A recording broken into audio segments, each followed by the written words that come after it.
An organized body of records is not neutral, whether it's an authorized repository or a dispersed collection of stuff. An archive is defined by its material components and by its absences, its manner of organization and its container. So how might artists and writers engage archives to trace previously ignored or obscured or contested pasts? What are the roles of fiction, of invention, in reading and writing history? And how might a publication reflect or even enact these unconventional methods? So these were questions and more that prompted Triple Canopy magazine and the New York Public Library to partner for a pair of special commissions, inviting selected artists and writers for a year-long residency at the library for sustained research into a special collection, a specific special collection housed here, in order to seed new creative work. So work that will soon be published as multimedia immersive digital projects on Triple Canopy. And so I thank you today for joining us here for a preview of these works and for presentations for an evening we're calling Planned Wilds and Self-Anointed Prophets. As Willa said, I'm Molly Kleiman, editorial director of Triple Canopy. We're a magazine that consists of digital works of art and literature, public programs, exhibitions, and books. And tonight we'll hear from Anjuli Raza Kolb, Jaffer Kolb, and Kameelah Janan Rasheed, the three brilliant recipients of these special commissions. So Anjuli Raza Kolb and Jaffer Kolb, who will present first, are siblings working at the intersection of visual and scholarly practices. Anjuli is a literary scholar as well as a writer. Jaffer is an architect.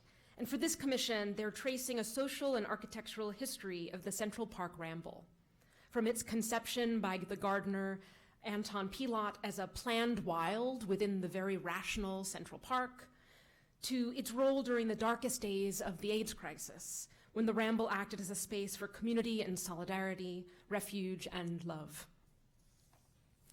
Next, we'll have a presentation by Kameelah Janan Rasheed. She's a visual artist, a writer, and an educator.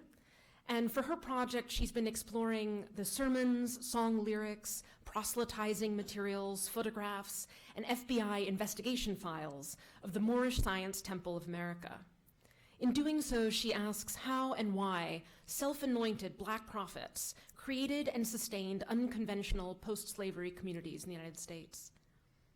So before we go to their presentations, I'd like to say a few words of thanks.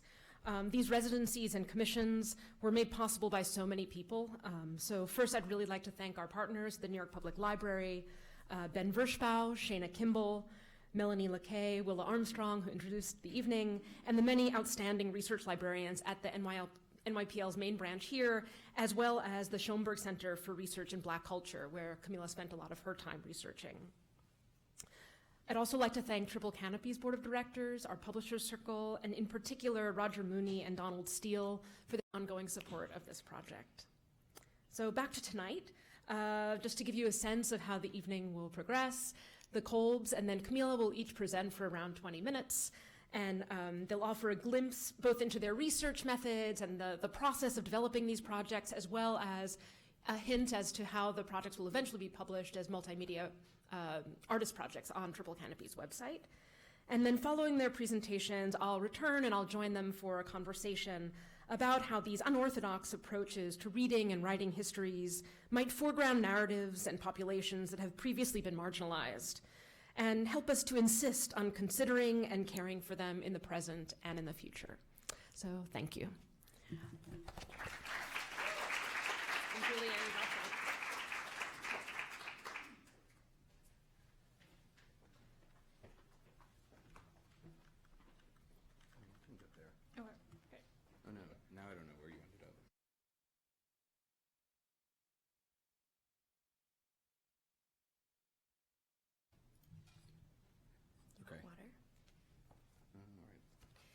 Thanks. Thank you so much, Molly, and thanks to Triple Canopy and the New York Public Library. It's been incredibly fun to get to work in this building and to start to see all of its sort of nooks and crannies, both in research terms and in architectural terms, since we're doing both. Our project for Triple Canopy is a meditation on the legacies of the picturesque and the wild garden after Central Park head gardener Ignaz Anton Pilot, whose papers are housed here in the archives. His documents and our subsequent research on the Ramble raised questions for us about meandering paths, unexpected moments, and most importantly, unpredictable social consequences. Our piece experiments with a form that we're calling the picturesque essay. So today we're going to present one of many paths through the material that we've amassed, some citational and some discursive. 1. June 29th, 1863. For the benefit of the florist, we append a list of the shrubs, plants, and flowers now in bloom upon the park. Rosa setaginea, or prairie rose, fuzzy deutzia, beauty bush, purple broom, Coronilla emeris, or scorpion senna, Spirea sorbifolia, or false spirea, sweet mock orange, English dogwood, grandiflora southern magnolia, Appalachian mock orange, Ligustrum vulgare, or privet, common privet, European privet, Genista tinctoria, or dyer's whin, waxen woad, Magnolia manophyllae, Magnolia glauca, or small magnolia.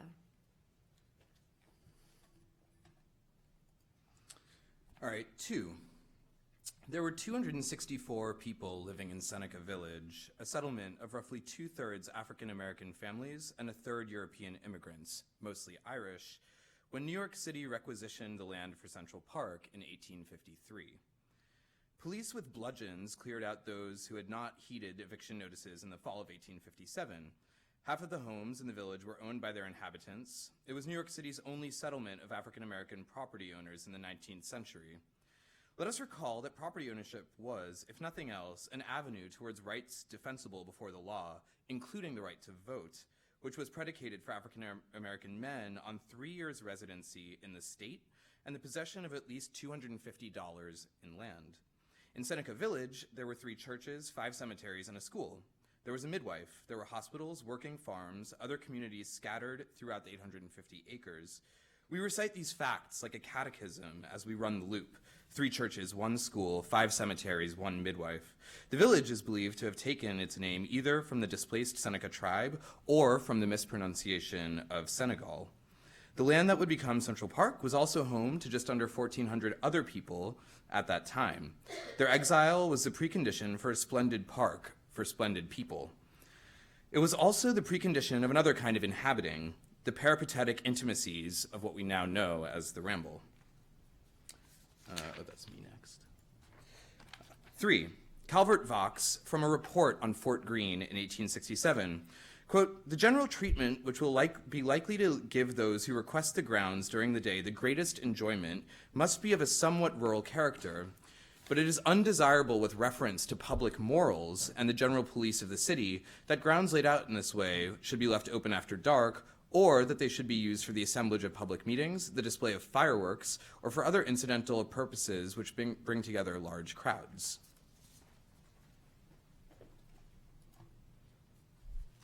Four, queer social practices like sex and theory. What do Berlant and Werner want when they put sex next to theory? What's the opposite of a queer social practice? Can sex be as social as theory? Is theory a kind of sex or just an orientation? Queer social practices like sex and theory, or theoretical social practices like queer sexuality, or sexual socialities like queer theoretical practice, or queer theoretical practice like sex and social space. What are you doing? I'm cruising utopia. Where are you now in cruising utopia? 5, hydrangea arborea, or common hydrangea. Hydrangea quercifolia, oak leaf hydrangea. Caria japonica, or golden guinea. Vitis labrusca, fox grape. Azalea viscosa, or swamp azalea, swamp honeysuckle, white honeysuckle. Crotalaria frutescens, very curious. Elaeagnus hortensis, cherry silverberry. Kalmia latifolia, or mountain laurel. Gambrinus canadens, Gambrinus racemosus, Funkia aurata. 6. It is with a rather backhanded compliment, delivered, of course, by his employers Frederick Law Olmsted and Calvert Vaux, that we might understand Ignaz Anton Pilat as something of a fool.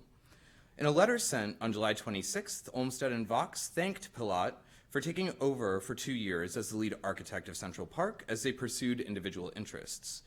Quote, "We are well aware that very much has depended on you, and that if our design has been virtually carried out, it is your persistent adhesion to its letter and to its spirit when that wouldn't suffice that has ensured this result." With these ostensibly gracious remarks, the chief architects of Central Park neatly delineated the work of design versus the work of supervision, the work of dumb execution, and the work of a man who came in second place behind them to design the park itself. Pilat here was the naive figure, a man of single-minded action in pursuing a bigger plan, a man who would refer to himself simply as a gardener through to the end of his life, never as a designer or a landscape architect or an artist, all of which he would be later called by people who appreciated him more. Instead, he was merely a successful messenger, a deliverer of a greater vision, at best, someone who would pick out plants. To read this condescension into Olmsted and Vaux's letter requires being familiar with the frequent tone, particularly in that of Olmsted, of pettiness emerging from false self-deprecation and a desire to maintain his stature above those around him. It was Pilat who conceived and designed the Ramble. In this case, the subtle diminution helps us to see Pilat's genius in another kind of light. For to find Pilat a fool is not to insult his legacy, but rather to read his contribution to Central Park in a historical lineage that celebrates forms of unknowing as primary acts of intuition, of beauty, and of a deeper kind of naturalism. The fool archetype has a long history, not fit for such a short description. The Jungian archetype is in constant pursuit of pleasure. The fool is the trickster, masking maliciousness behind folly.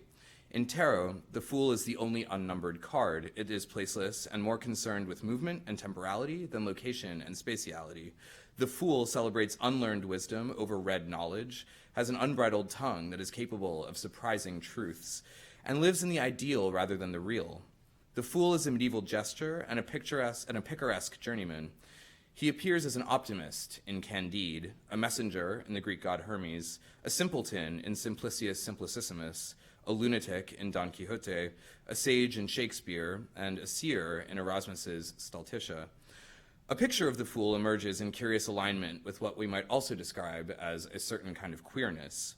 We might also understand the fool as an embodiment of desire, of preconscious behavior, as someone guided by natural instincts and who breaches the rules of social convention. The fool exists outside of normal society and the rules thereof.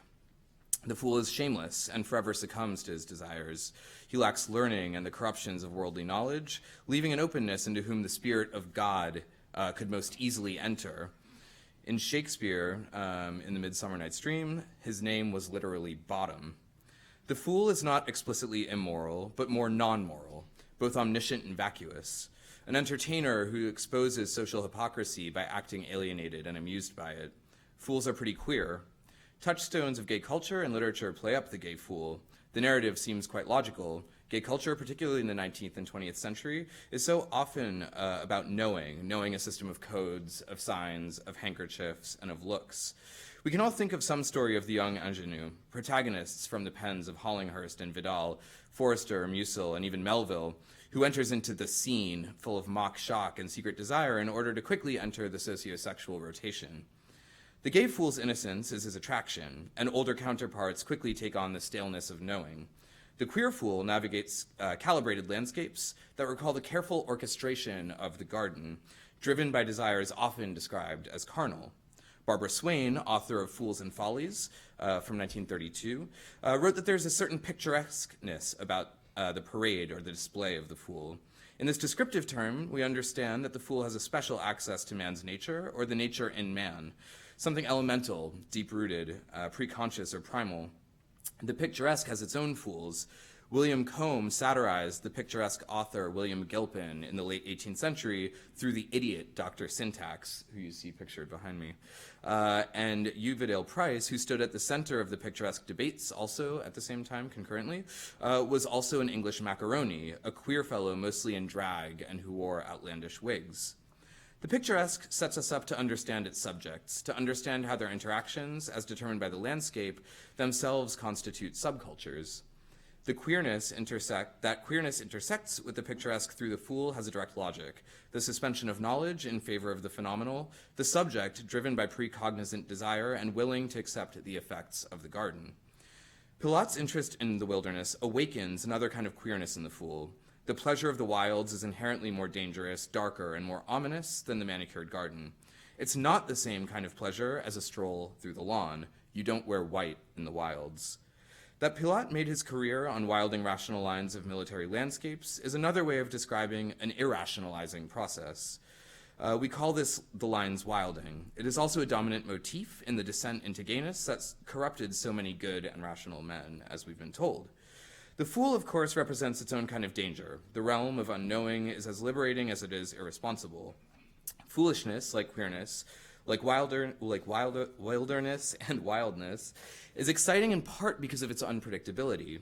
Without morals, it acts without compass, reveals without bias, and its results, as in the ramble, are as full of darkness as it is light.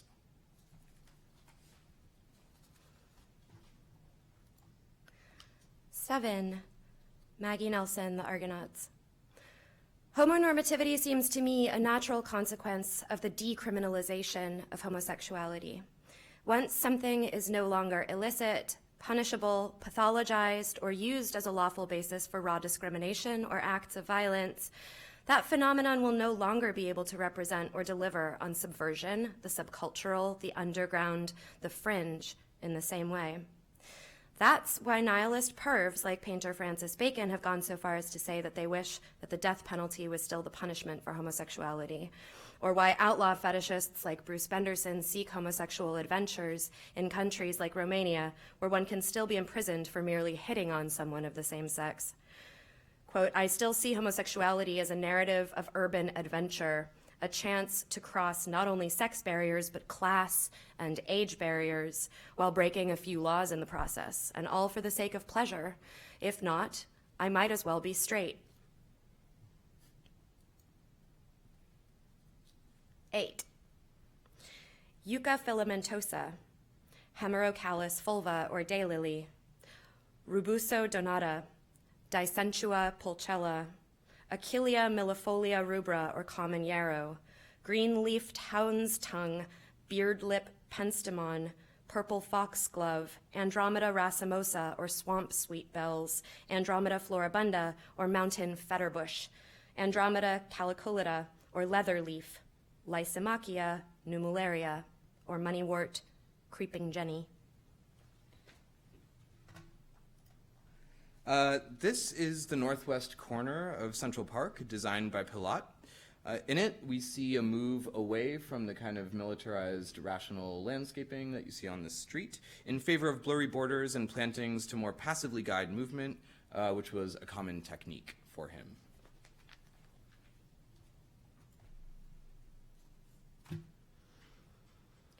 The New York Times, 10th June, 1955. Rambling into romance. Already, notice has been taken on this page of the plan for a recreation center restricted to the enjoyment of older people to be placed in Central Park's rustic preserve called the Ramble. It seems not out of order, therefore, to set down in this corner some memories of the Ramble in the days when park visitors were free to wander where they would, with never a thought of danger from lawless characters, either in the daytime or at night, of the days when the azalea pool in the heart of that bosky retreat was a setting for young as well as middle-aged romance, and invited exploration of the miniature Rocky Mountains just beyond, where was to be found an illusion of adventure. The defiles of those miniature Rockies descend in a maze-like pattern to the lake level on the west, and there, younger people, perhaps more than older people, could enjoy the sensation of not knowing where they were at, and wonder which of the paths twisting about among the rocks and the tangle of laurel planting was the one to follow to get out. The New York Times, 5th September, 1955. Robert Moses struck back yesterday at certain bird watchers who had complained about his plan for converting the Ramble in Central Park into a recreation center for older people. The plan for converting the Ramble, the Parks Commissioner said the area would be better for the birds after he had finished with it. The project, to be financed with a $250,000 grant from the Florina Lasker Foundation, calls for fencing off the hilly wooded area, constructing a main recreation building, and establishing centers for horseshoes, croquet, and shuffleboard. A brisk fight developed over the plan almost as soon as it was announced last May. New York Times, 1st December 1955, "The bird watchers have won the battle for the Ramble. The 22 acres of hilly woodland in Central Park just south of the 79th Street Transverse will remain an unfenced sanctuary for migratory birds. There will be no recreation center using up 14 precious acres of the tract, no comfort station, no croquet, no shuffleboard or horseshoe courts, no snack bar, and no radio and television lounges. The Linnaean Society of New York was in the van of the battle to save the Ramble. It appealed to Mayor Wagner to preserve the tract for birds, bird watchers, and those who just like to stroll along winding paths through wooded areas." The New York Times, 6 July 1956, "Night made safe in Central Park." It was necessary for them to make only one arrest. Focal points of the police efforts were the Ramble, a wooded region between 79th Street Transverse and the Loeb Boathouse, the so-called Silk Stocking area between 65th and 59th Streets, and the Loch, a virtual forest midway in the park between 102nd and 106th Streets. The Ramble is known as a gathering place for homosexuals. This provides a particular problem for the police because those who frequent it are often the prey of thugs. Holdups and muggings occur in the Loch. The Wednesday night arrest was of an asserted homosexual on charges of indecent conduct. Crawlers are thugs who creep along lawns where couples are sitting and snatch the woman's handbag. The New York Times, 14th August 1962. 5 husky young ball players were accused yesterday of the unprovoked beating of 2 men in Central Park on Sunday night. According to the police, the group left a baseball field when darkness set in and entered the Ramble in the wooded section of the 77th Street Lake. There, the 2 victims were beaten in quick succession. The New York Times, 17th August 1966. Professor Gallagher's body was found shot through the heart and lungs with a .25 caliber bullet on the rainy morning of April 15th, 1964, in the Ramble, a secluded wooded area of the park in the 70s. He was a bird watcher who had often walked at night in the park near the Ramble, a bird sanctuary and after-hours haunt of homosexuals.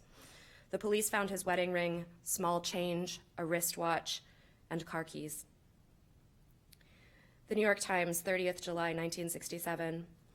The body of a middle-aged man was found at about 1 p.m. yesterday by strollers in the Ramble, a secluded area of Central Park. The police said the death was a suicide. The man, whose body was found under some bushes, was said to have been about 40 or 50 years old. A bottle of pills and a cryptic note were found near the body. New York Times, 8 September 1968. The police continued to search yesterday for the Central Park slayer of James R. Zottarelli, a 29-year-old publishing executive who was killed at 7:25 p.m. in the Ramble near the 79th Street Transverse. Mr. Zottarelli, who shared a 5th-floor apartment at 245 West 75th Street with another man, was heard calling for help from a winding wooded path 500 feet east of West Drive. A passerby found him with a half-inch stab wound in the left side of the neck, severing his jugular vein. He was dead when he was taken to Roosevelt Hospital. Inasmuch as he was still carrying $90, the police doubted that robbery was the motive for the stabbing. The New York Times, 1st June 1969. The light, called the Spectro Night Sun, is utilized in sweeping heavily forested sections of the park at night in the hope of preventing muggings. The New York Times, 20th December 1998. The air in Central Park was thick with moisture on Wednesday night, and it was hard to see even a few yards. The brightly lit towers along the park's perimeter cast the winding, tree-lined paths into even greater shadow. At first, it seemed that the Ramble was deserted, but then shadows began to emerge, shadows of dozens of men who were wandering about or sitting quietly on benches. 11. Uvedale Price, who was an important part of the picturesque debates of the late 19th century, was also, as we've said, a macaroni. Macaronis were described as follows in the Oxford Magazine in 1770. There is indeed a kind of animal, neither male nor female, a thing of the neuter gender, lately started up among us. It talks without meaning, it smiles without pleasantry, it eats without appetite, it rides without exercise, it wenches without passion.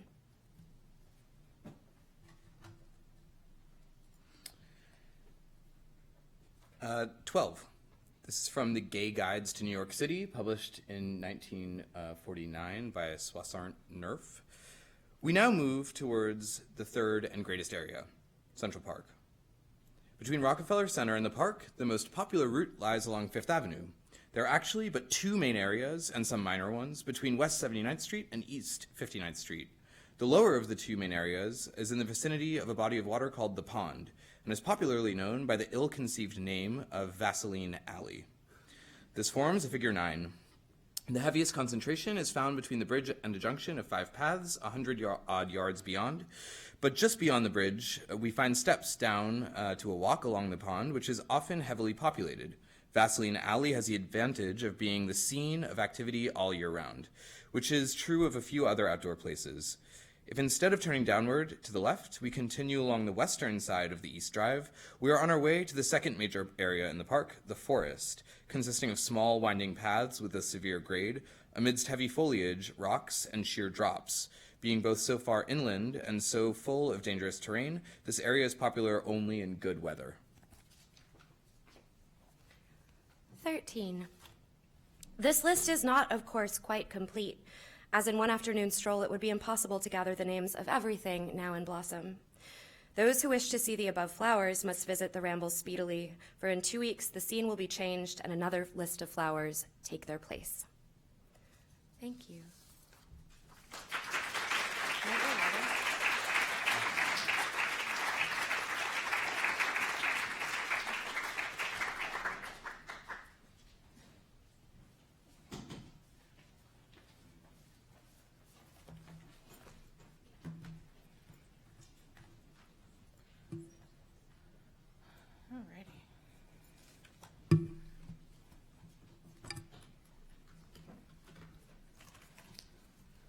Good evening.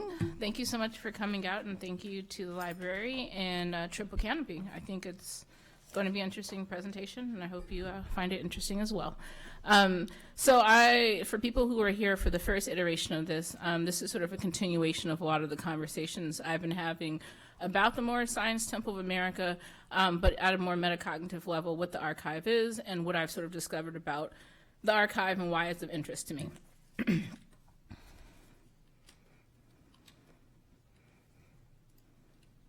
There we go. And so a lot of the research and interest around religion has a lot to do with my father. My father was born in 1953 in a small town in Northern California, raised Methodist and Baptist by two parents who were kind of loosely involved. But by the age of 12, he had left the church and sort of wandered about. And by his late 20s, he was sort of going around from a lot of different religious communities, trying to figure out what community made the most sense. And in a lot of the interviews that I've done with him, he describes it as a buffet, literally going from community to community, getting a little bit of this and a little bit of that without actually feeling full. And so a lot of my interest in religion and sort of transience when it comes to understanding religion for Black people has to do with my attempt to make sense of my dad's journey, but also my attempt to make sense of how his journey can be generalized in a lot of ways or lead and gesture towards the ways that other Black people have made sense of their spiritual articulations.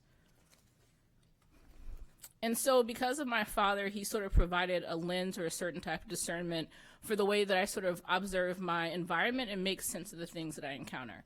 And so when I moved to New York City in 2010, I made the, I guess, wise, unwise decision to walk around the city with a camera and a voice recorder with the purpose of better understanding the city. And a lot of what I came in contact with were street preachers. And a lot of what I have in this personal archive are just audio files, but there's one day where I actually happened upon a performance, which I did not stage. People assume that I've staged this. I'm going to show you this video. But it's an actual interaction between a street preacher and a woman who's not too excited about it. And I'm going to use this because I think it's a jumping off point for me thinking about these moments of ruptures and these moments of sort of stutters or discrepancies that give us an opportunity to dig into the archive a bit more.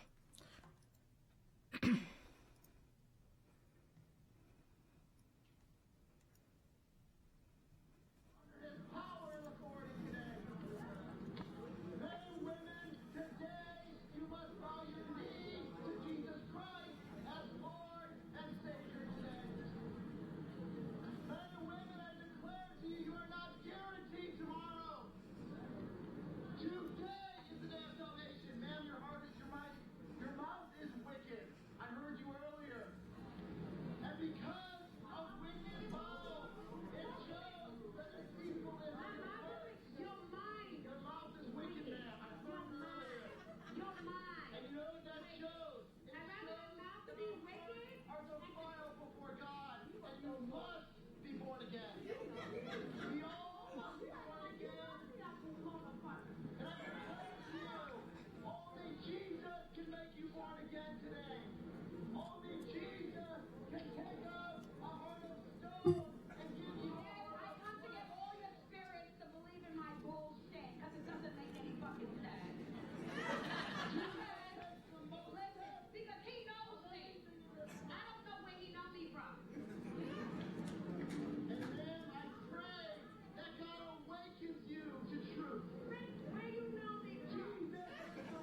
And so this is a real interaction. This is not something I staged. I wish I could have been as talented as to stage something this good. But what's most interesting about this moment to me is this element of audacity, this element of refusal. And so in a lot of the research that I'm doing around Black religious traditions, it's my interest in these moments where people sort of resist or refuse the things that have been given to them. And it's not just a matter of refusal, but it's a matter of improvising and forming something better than the thing that's been offered to you. And so this element of audacity is sort of the train of thought that I've been thinking about as I looked at the Moorish Science Temple. What does it mean in the 1920s to decide that the religion or spiritual practices that are available to you are not consistent or not enough, and to take what you need from everything else to form something new? And so in thinking about a lot of my work, I like to be highly referential because I make a lot of connections to literature and other things that I'm thinking about as I'm thinking about this research practice. And one of the things that I've been reading is Octavia Butler's Parable of Sower, which is a wonderful text that everyone should read in your free time. But the thing that's most interesting to me is that I didn't read it necessarily as a piece of fiction, but a fictionalized account of what has already happened in Black history. And so this account is basically about a young woman, Lauren, who is the daughter of a preacher who makes the decision that the God that's been offered to her is no longer her God, and secretly writes her own biblical text, and then with that biblical text forms a spiritual community, and then migrates to a location where a future is actually possible. And so this is post-apocalyptic Southern California. She has decided that the thing that's been provided to her is no longer sufficient, and instead of waiting, there's a sense of audacity in creating a text and creating a path of migration to leave to look for a new future. And so a lot of the research that I was doing here at the New York Public Library was thinking about this idea of futures in relation to Black religion, and thinking about this idea of what does it mean to think of theology as a futurist imagination when theology doesn't offer a future? How do you imagine a different type of theology, or reject theology as a whole to think about futures?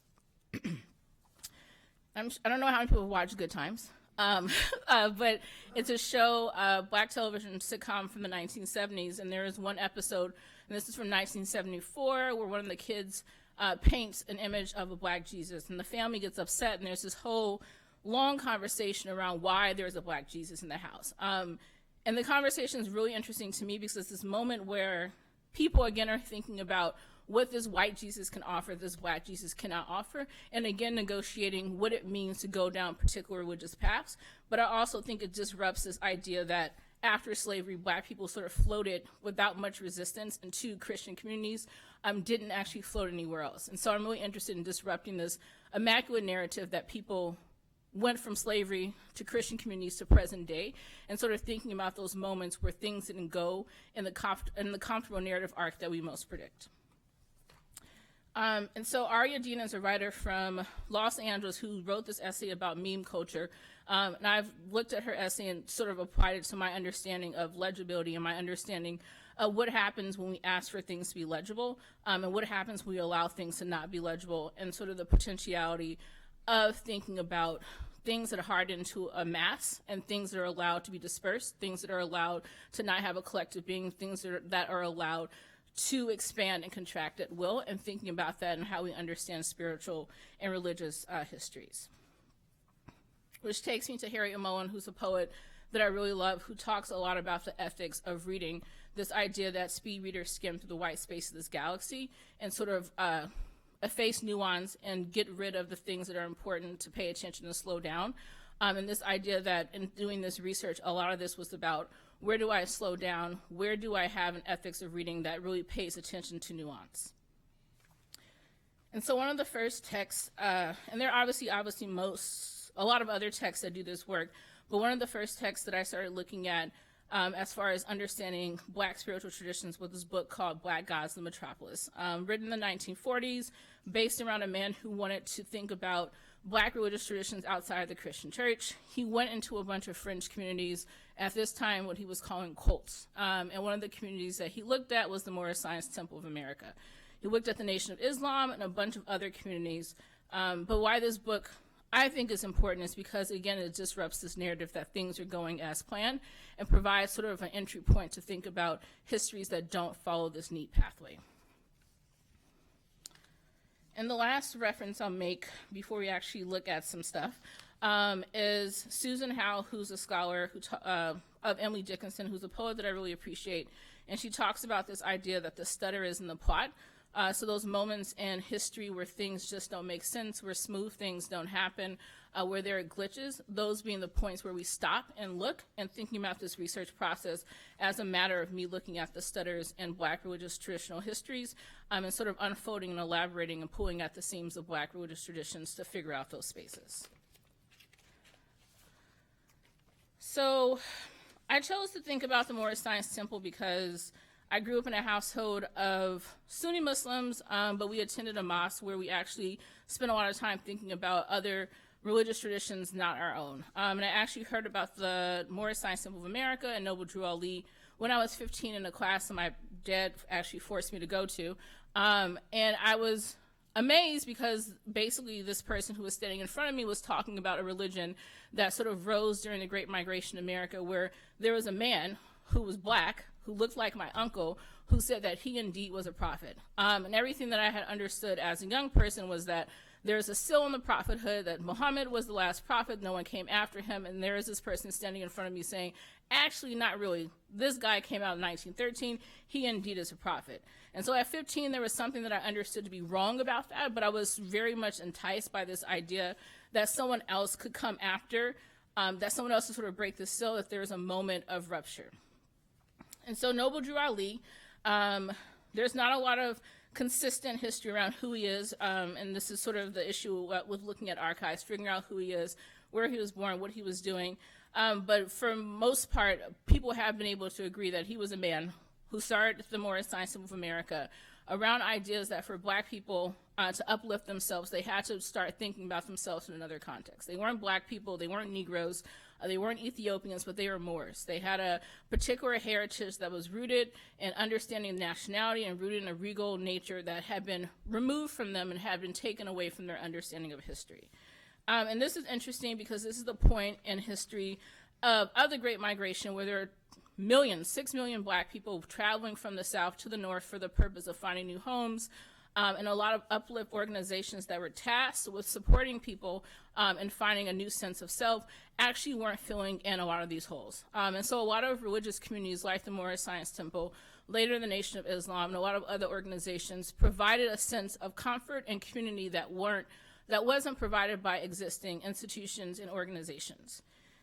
And then going through the archive to make sense of what the Moorish Science Temple was, what it did, what it wasn't, and things of that nature, I definitely approached it as an interest in sort of surfacing histories that weren't being surfaced, disseminating information, because I felt that it was my duty as a person doing this type of work to disseminate information about this fringe community that people didn't know a lot about.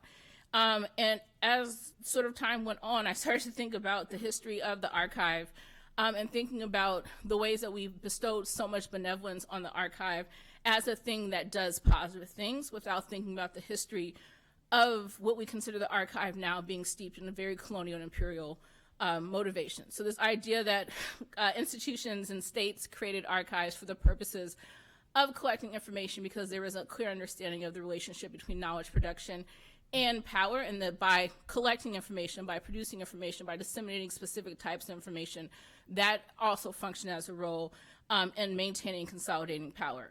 And so there are a couple of questions that I asked myself as I was doing this research around what I was doing and my sort of complicit nature in this process, but more importantly, what does it mean to enter the archive with the assumption of benevolence and with an assumption of the capacity for justice, but to also sort of take a step back to ask a couple of questions. And some of those questions included, why do institutions want to save this information about the Moorish Science Temple to begin with? What's the investment there? Who has access to this information, and is access granted based upon access to a photo ID, access to the language, and to sort of knowledge on how to get into the archive? Who donated or sold these materials to the New York Public Library to begin with, and what were their motivations in giving this over to the institution rather than keeping it for themselves? In the process of donating, what was not donated and what was kept? How did the person who donated these materials, who I did a little bit of research on, how did this person get these resources, and what motivated him to give them away rather than giving them to someone who was in the Moorish Science Temple? There are a couple other questions that was also asking around this idea of archival ecosystems. And so the New York Public Library has a large collection of materials about the Moorish Science Temple. And I think that in our thinking about what an archival institution does, our immediate assumption is that New York Public Library is the only institution, or at least the most reliable or authentic institution that's holding this information. But if we sort of expand our scope to think about the ecosystem of this archival process, there are lots of other connecting repositories for information that are not this institution. So it's here. There's also the Moorish Science Temple of America grand bodies and the archives that they possess. There are individual families that have personal and private collections. There are temples that have dispatched videographers to produce documentation about their community. There are people who produce podcasts. There are people who produce YouTube videos. There are people who produce websites. There are people who produce Facebook pages. And in this process, thinking about how we prioritize and lend certain types of value to different types of archival collections, and me using the New York Public Library as a jumping off point to think about how I can participate or be complicit in processes of delegitimizing other forms of archiving that are not housed in an institution like this. And so what you're looking at now are two pieces. One is the Quran Questions for Moorish Americans, which is a sort of a catechism of, it's a catechism, and it sort of describes a lot of the major beliefs of the Moorish Science Temple. And then the thing on the right is the Holy Quran of the Moorish Science Temple. And the full title of this is very long, so I'm going to read from a sheet of paper. It is the Holy Quran of the Moorish Holy Temple of Science 7, Know Thyself and Your Father, God Allah, that you may learn to love yourself instead of hate. Every man need to worship under his own vine and fig tree, the uniting of Asia.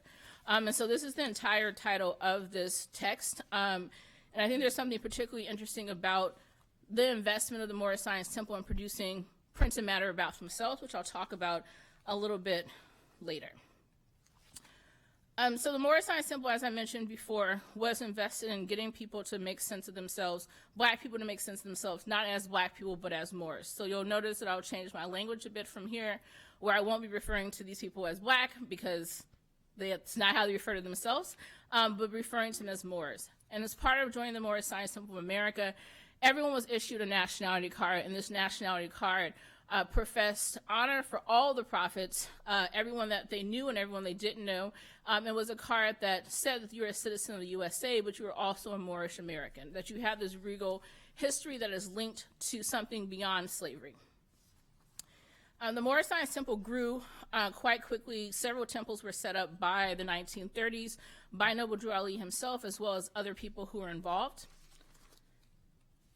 And in the spreading of this, a lot of printed matter was produced. And so this is one excerpt from a text called The Moorish Literature from 1928, where he's basically, again, Noble Drew Ali is again articulating what the Moorish is supposed to be called and why. What's interesting about the work that he's doing at this time is it's no different than the work that black people now in this context have been doing for quite some time. And so in 1967, Ebony Magazine published a multi-page spread called What's in a Name, which was organized around helping black people figure out what is the proper name to call themselves. And people were able to send in these little note cards that described which way they would like to be identified. Moor was not listed at this point in 1967, but it was a name that people in the Moorish community held on to quite strongly.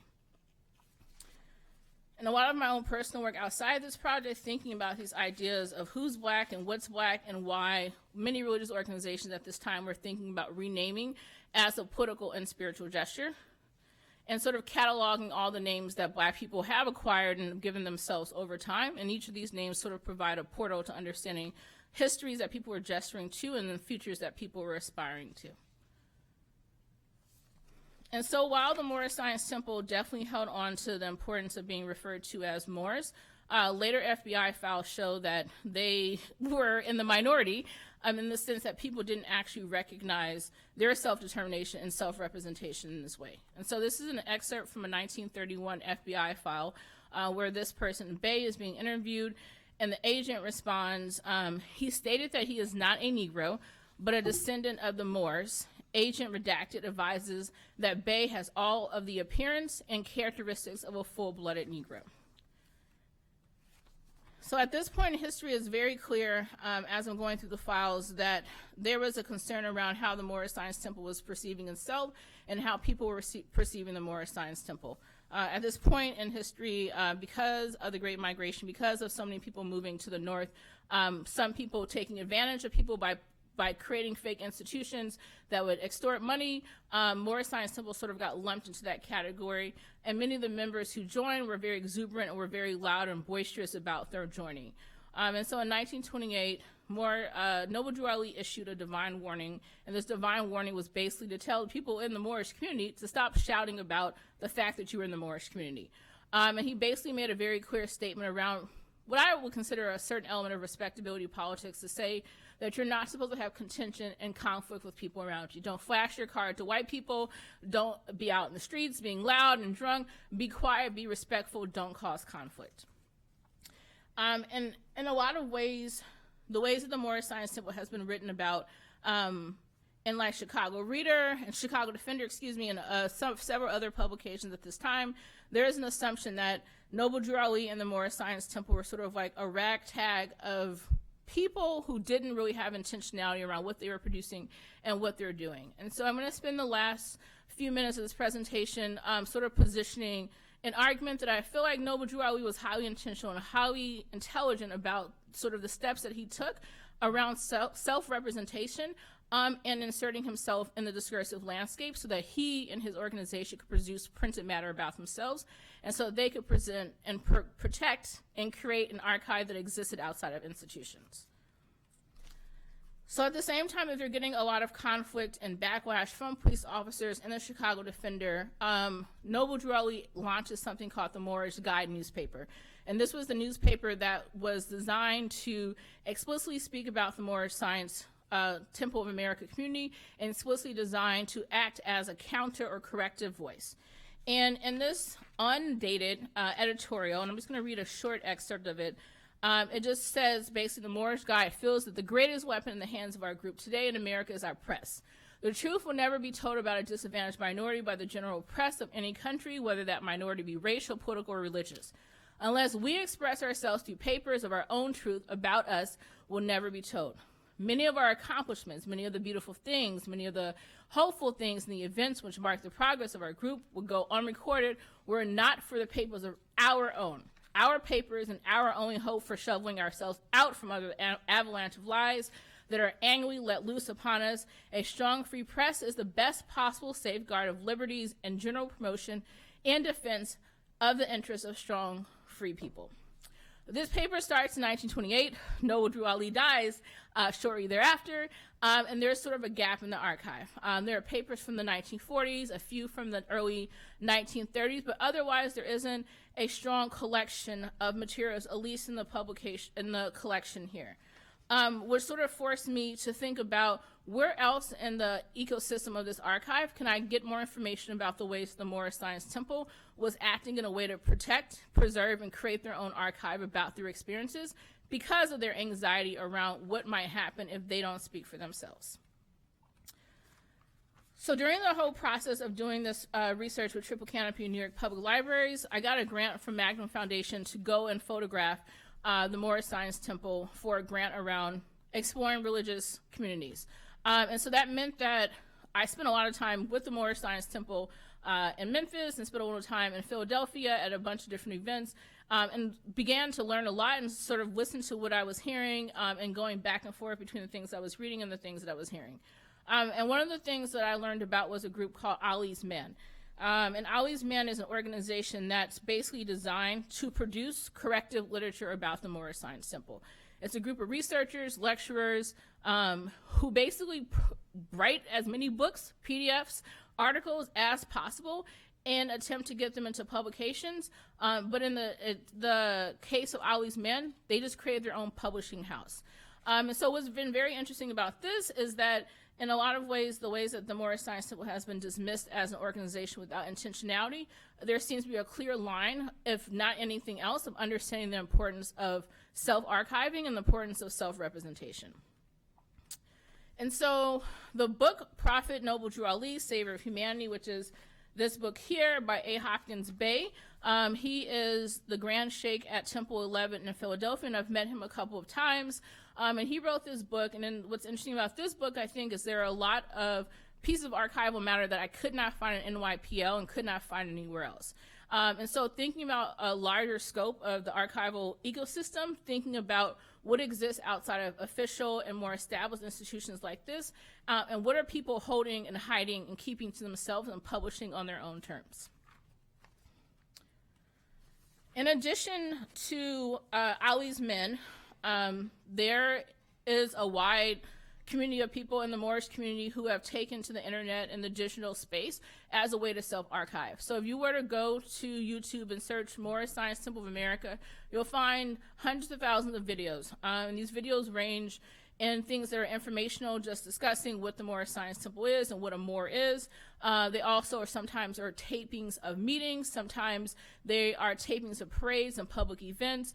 They range, but I think the most important thing here is to emphasize that this community, while small and often dismissed, is actively engaged in this process of producing matter about themselves and creating their own sort of archival institutions and ecosystems to produce this information about themselves. There's also a wide proliferation of websites and Facebook pages. And they've also been quite savvy in collaborating with institutions in the Northeast, particularly the Scribe Video Center in Philadelphia, to produce a documentary about their community. And so in thinking about a lot of this research, which is not done, which I'm still tinkering with, which I'm still trying to figure out what all the moving parts are, the most, trying to figure out what adjective works. The most fascinating, I guess, the thing that I'm still sort of making sense of is what does it mean to explore and make sense of new religious communities, and what does it mean for a community to be quick in the process of producing archival matter about themselves, because there is such a sudden fear that anyone else producing archival matter about them may not do it in a particular way. And Noble Drew Ali obviously is no longer around to see this, and wasn't actually around for much of the growth of the Moorish Science Temple through the 30s, 40s, 50s, and onwards. But this seems to be quite in line with what he actually wanted. He wanted the propagation of his beliefs. He wanted to carry on a lot of the newspapers and publications and printed matter. And I'm really interested in seeing how this dispersed and non-centralized archive actually functions as a way to sustain this community and provides a voice that exists outside of official narratives about a community that is marginalized and not often talked about in a positive light. And that's the end.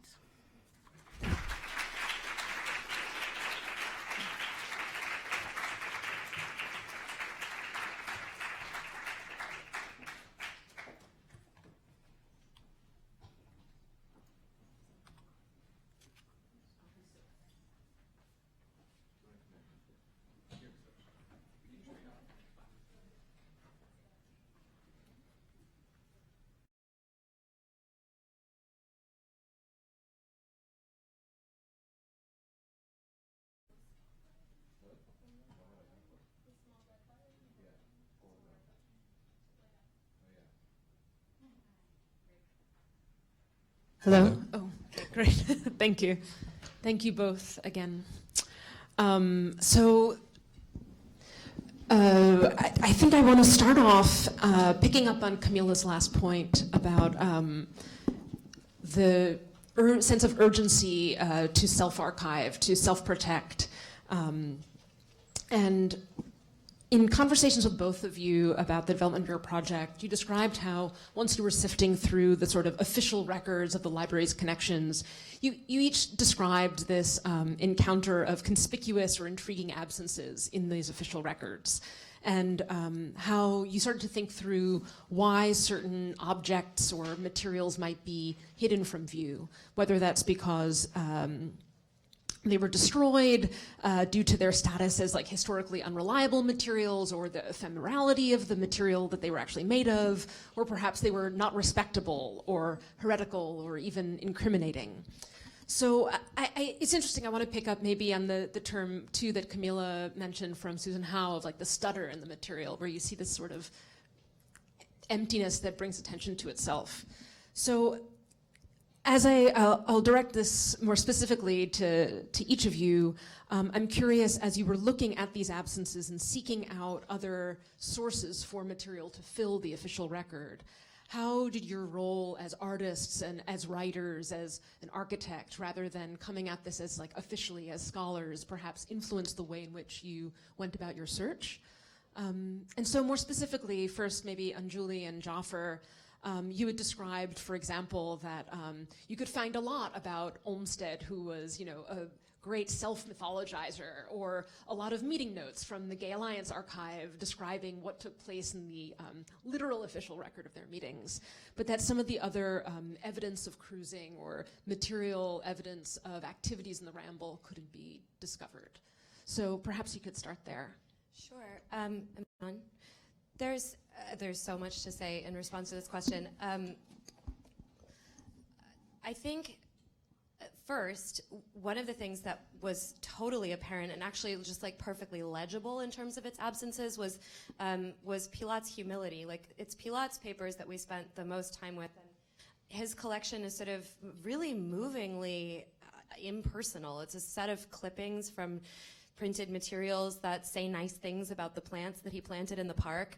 There's a kind of sad note written by a new gardener to his wife. It's a small archive, and in being a small archive, I think it established in some way like a sense of what Kameelah called decentering, which is a term that we had been discussing as well. And a sense of the sort of like humility of a project like this, right? Where there's a million different paths in, and there isn't some kind of like grand fountain in the middle, either in terms of the research and its magnificence or in terms of the plan of the Ramble. And that feeling of kind of getting lost and being attenuated or dispersed or atomized became really meaningful to us, I think, over the course of the project. It would have been a very different project if we had been looking at Olmsted's sort of triumphalist narrative about himself. So that's one thing. And the other thing that feels important to add is that you're exactly right. It like couldn't be more different than scholarly practice. And I think for me, for sure, there's a freedom in what we're doing here that doesn't ask us to create a biography of this guy, right? Or to make arguments about historical consequentiality or literary consequentiality, which is really suited to the material. So that's been lovely. Yeah, I think just to add to that a little bit, for us, like the way that we started this project was very much like a kind of bipartite narrative. There was like the gay side and the gardening side, and what was interesting is how, and coming at it from a kind of like spatial angle, how similar the space of the archive ended up being to the space of the garden, insofar as certain things became really dominant touchstones. And I think to a certain degree that's what we were trying to reveal a little bit in the way that we staged this presentation, was like the ways in which like certain things just stood out. I mean, Olmsted is a clear example, but particularly on the gay side of the story, we never really encountered a set of information that was immediately digestible to feed a story that we kind of thought we knew. And what ended up happening is that we had to draw from a lot of different sources, a lot of which were largely unauthored. I mean, the Soissons Nerf thing that we quoted, that is obviously not his name. It's a play on the word 69. The idea was basically we had to elicit and tease out information in order to tell a story. And so there wasn't just like a wealth of resources that we could go to, and it became very intermedial. So in the end, we ended up watching a lot of movies, reading a lot of books, reading a lot of personal anecdotes, and realizing that there's a huge part of New York's gay history which is only oral. No pun intended, but it's unavoidable. And that was really fascinating because it became a kind of like hunting down of culture and a teasing together of a narrative that we knew we had to create somehow.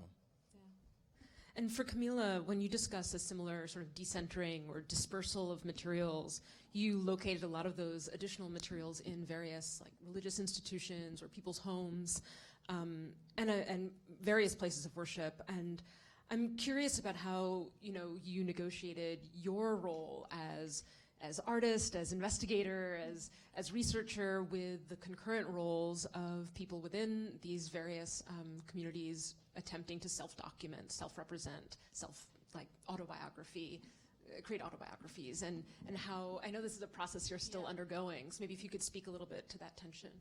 Yeah, I mean, there's part of me that feels like I cheated in this process because in doing research for this project, one of the impetus for wanting to look at the Moorish Science Temple is because I have a friend who's in the Moorish Science Temple who became a sheikh a couple of years ago. And so for me, a lot of the process of doing this research was toggling between things that were physically in a location that I could look at, and then having conversations to say, like, I read this sentence and this is not legible to a person outside of your community. What does this mean? And so I think a lot about the archive as being intentionally illegible and hiding information for the purpose of, for safety and security, but also sort of figuring out who's willing to take the extra cognitive step to do the work, to do the research, to do the labor that's involved with really understanding these communities. And so I think how I negotiated my role is being very transparent with the people that I'm talking to. Like, I'm doing this research because I want to better understand it. We may not emerge from this experience with similar understandings of what has occurred, but I do want to talk to you, and I do want to ensure that I'm not replicating this violence of talking about or talking to a community. I actually want to integrate your voice as a reliable author and not as someone who's footnoted.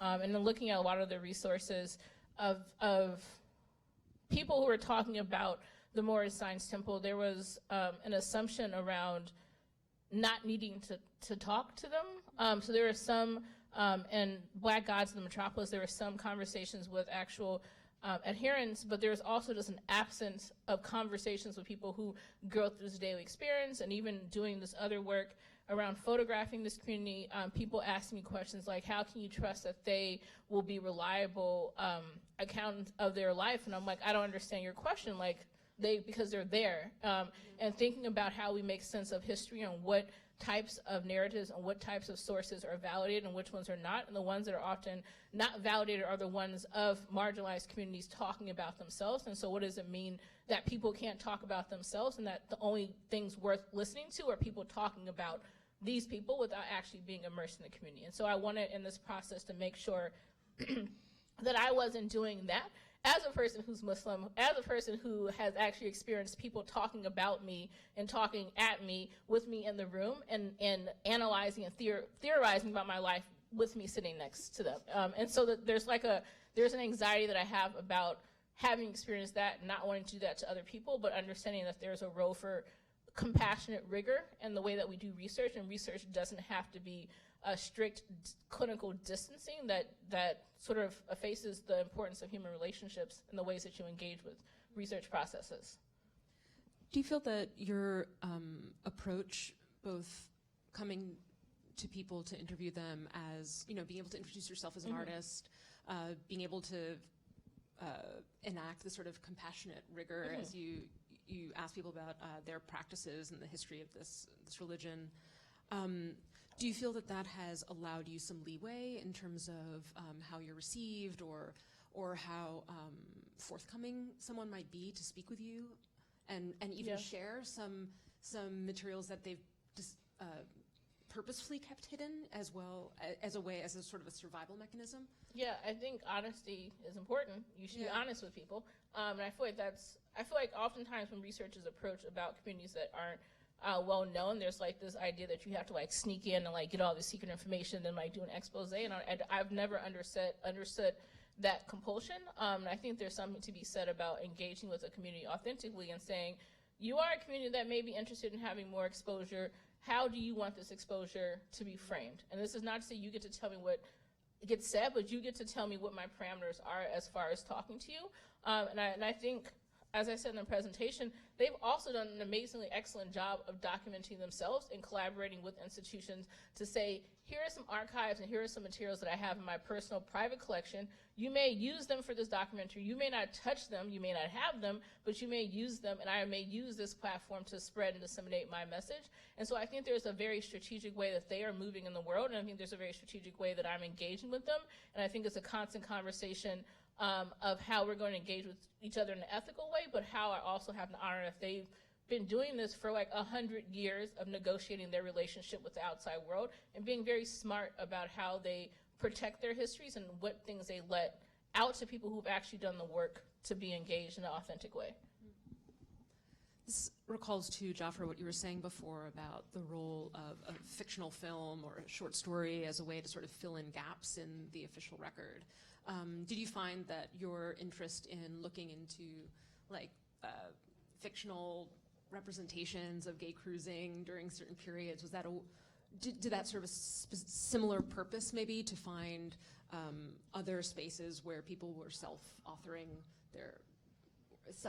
a sort of history that was being ignored or overlooked by a larger Yeah, I think so. I mean, I think that's also partly why, and like to be a little bit more forthcoming about the kind of manifestation of our project, why in the end what we want to do is interrelate a lot of different stories together, and one of them centers on this character of the fool, and the other one is on the ramble itself, and then the third is on something more architectural, because I can't really help myself, and it's going to end up being more on ornamentation as a kind of trope in design. And the kind of character of the fool to me was interesting because it wasn't just about the gay side of the story.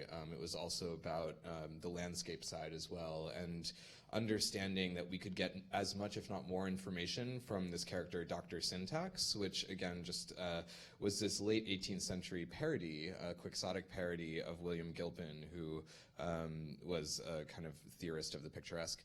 And understanding what impact landscape and representation and drawing had at that point through fiction was super important to us. So it's like, on the one hand, we're knee-deep in archive, and there's a fetish there, I think, you know, like the tactility of the material, the ability to like see things that not many people have seen.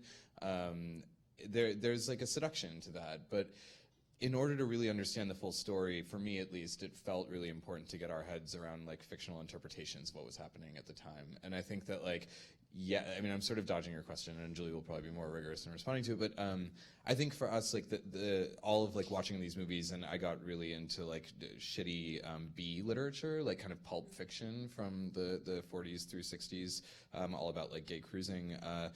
Those things were great because they helped supplement characters and personality, but of course you have to understand that you can't actually take that as real by any means. Yeah. It was our reality or something. So.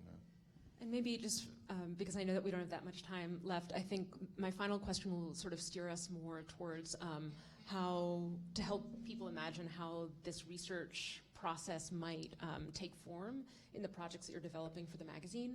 And so maybe can start with Anjuli, could building off of what Jaffer was saying about the sort of multivarious source materials that you've been looking at, and your interest in these three figures and the picturesque as a sort of methodology or way of moving through materials, how you imagine that manifesting in the digital project.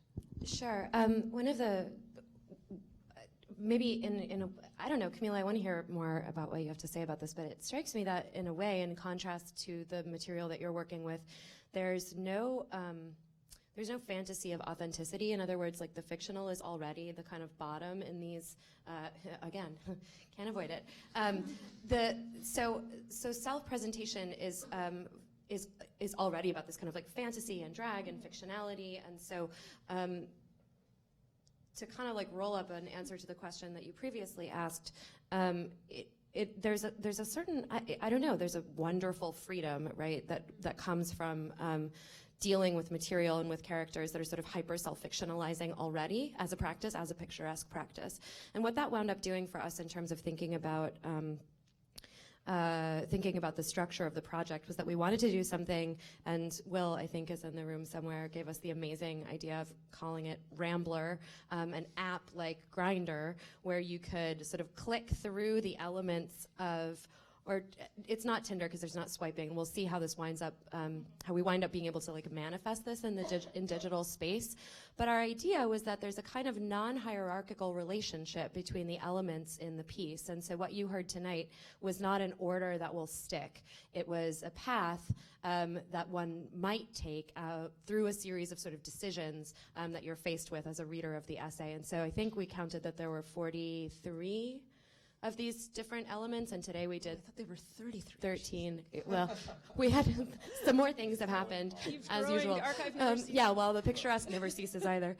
This, by the way, like the poem that Jaffer was just talking about, the Dr. Syntax poem, is straight up 404 pages of verse parody. Like things go on for kind of ever. It's really committed. It's so bad. So what we want to produce as an experience for the reader of this project or the rambler in this project is exactly that, dispensing with authenticity, right? There isn't a story that we're trying to tell here. There's a kind of space that we want you to be in, and the longer you stay in it, the more repetitions you might see, different logics might emerge for you yourself as a reader. Obviously, there are logics that are important for us as writers, so you'll see phrases that recur from element to element. And it'll also be an interesting question. We were talking with Molly about how Triple Canopy knows how long people spend in certain projects, so we'll be curious to see if this is app length attention span or something, maybe a little bit. But you can always come back to it later, maybe for prizes. Can we do that? We can talk about prizes. Okay. Prizes as ornaments, special ornaments. And so, Kameelah, again, similar question. Thinking about it seems like the challenge that you, when speaking with Alex Provan, who's editing the piece for the magazine, and through our conversations, that there's the challenge of weaving together all of these threads and all these different perspectives and roles, which determine your sort of relationship between different materials. So if you wanted to speak briefly about maybe where you are in the process. I kept using a phrase called archival ecosystems. And it's not actually something that I read. I made it up when I was trying to think through this last night. But I think there's some intentionality in being sleep deprived, and the word ecosystem keep reverberating. And so I think I want to start thinking about how to organize a lot of the things that I've been finding into some visual that feels like an ecosystem, and thinking about all of these pieces of archival matter that I'm finding that don't sort of exist as part of the official archive at New York Public Library, to sort of map a relationship, and thinking about ecosystems, and thinking about the ways that species interact with one another. There's always a sense of dominance, and there's always a sense of something else being dominated, and sort of using ecosystems as a metaphor to map the relationship between these texts and these pieces of archival matter. And Alex will tell you that I don't know what this is going to look like, and we'll have lots of long conversations to figure this out. But I kept thinking about words like sprawl, I kept thinking about words like ecosystem, I kept thinking about words around mapping and networking, and trying to figure out how that metaphor could be translated into something visual that allows for people to understand how I've mapped the relationship between all of these pieces, because I think there's something particularly powerful about random YouTube videos of someone sitting in front of a Moorish flag and an American flag talking about why they're a Moor, being hyperlinked or in relationship with something that I found as part of an official narrative here, and putting them in the same space rather than them always being in separate spaces, which creates a hierarchy, which creates a distance, which says that because there's no proximity between this thing here and this thing that we find in the depths of the internet, that they can't be equals, and trying to put them in some plane where they're being considered in relationship, even if they're not being considered as equals. So I don't know what that looks like, but I am interested in sort of taking these words and seeing how that metaphor manifests in a visual way. Great, thanks. So are we. So I don't know, Willa, do we have time for one question, or are we getting kicked out of the space?